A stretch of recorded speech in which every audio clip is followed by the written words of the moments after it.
Did you know Van Nuys was basically created in a single day when thousands of people were brought into the middle of the San Fernando Valley for a giant barbecue and real estate auction? What became one of the valley's biggest communities started as a massive real estate development carved out of wheat fields. I'm Alex, the realtor and lender. Let's jump in. Before Van Nuys, much of this land was controlled by Isaac Newton Van Nuys and the Los Angeles Farming and Milling Company. Then, in 1909, a group of powerful LA investors bought roughly 47,000 acres for $2.1 million, about $53 an acre. Their plan was to turn those wheat fields into farms, homes, businesses, and entirely new towns. One of the men leading the development of Van Nuys was William Paul Whitsett, and he knew how to market it. On February 22nd, 1911, thousands of people were brought into the valley for a giant Washington's birthday barbecue and real estate auction. They sold lots in the new town of Van Nuys, named after Isaac Van Nuys, and the town took off fast. The Pacific Electric red car connected Van Nuys with Los Angeles, while the arrival of LA aqueduct water helped unlock even more development. In 1915, Van Nuys joined the city of Los Angeles.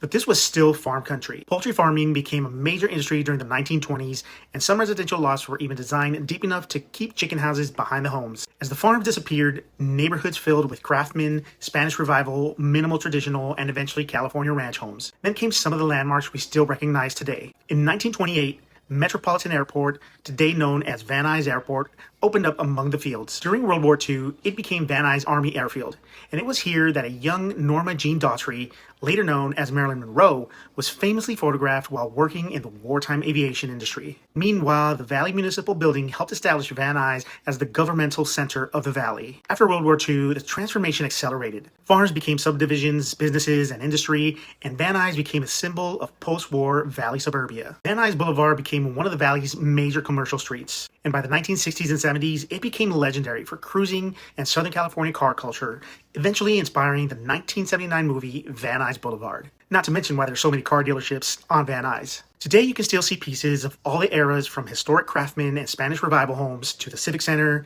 Van Nuys Boulevard, and Van Nuys Airport. And real estate has come a long way from the $53 an acre farmland. In July 2026, Van Nuys had a $903,000 median sales price, with homes selling in about 16 days and for 100% of asking price, despite the median price dropping about 7% from the previous month. So the Van Nuys we know today, from its houses to its boulevards, started with developers convincing thousands of Angelinos to come into the valley and buy a piece of what was basically farmland. What's your most memorable experience of Van Nuys? I'm Alex, the realtor and lender. If you're looking to buy or sell here in Van Nuys or anywhere in the valley and LA, call me or send me a text.